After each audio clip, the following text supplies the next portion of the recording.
Time for an American Family News update. I'm Bronson Woodruff. The Pentagon said Monday it had transferred 11 Yemeni men to Oman this week after holding them for more than 2 decades without charge at the U.S. naval base in Guantanamo Bay, Cuba.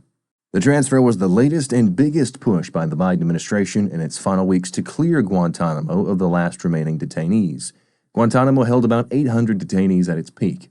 The latest release brings the total number of men detained at Guantanamo to 15.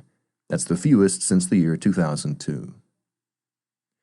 The eldest son of President-elect Donald Trump arrived in Greenland today for a private visit that heightened speculation that the incoming U.S. administration could seek to take control of the mineral-rich Danish territory. It is home to a large U.S. military base.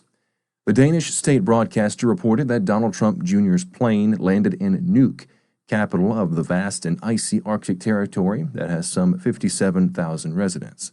Local media broadcast footage of him walking across a snowy tarmac.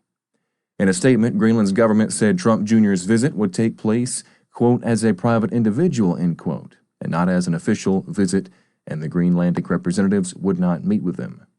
Greenland is an autonomous territory that's part of Denmark. Meta chief executive Mark Zuckerberg says his social media platforms are ending fact-checking and removing restrictions on speech across both Facebook and Instagram.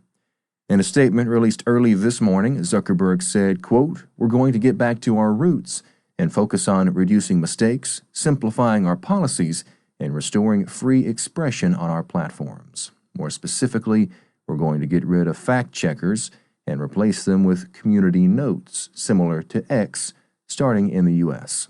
We're told starting in the U.S., Meta will end its fact-checking program with independent third parties. The company said it decided to end the program because expert fact-checkers had their own biases and too much content ended up being fact-checked.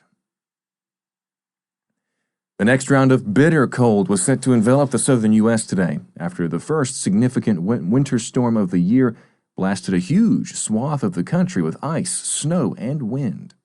The immense storm system brought disruption even to areas of the country that usually escape the winter's wrath, downing trees in some southern states, threatening a freeze in Florida, and causing people in Dallas to dig deep into their wardrobes for their hats and gloves.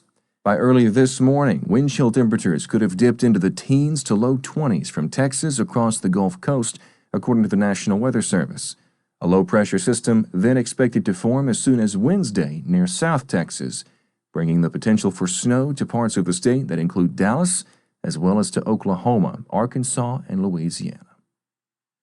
That'll do it for this AFN News Update. Don't forget, much more news from a Christian perspective is available on our website, afn.net. Thanks so much for watching. I'm Bronson Woodruff.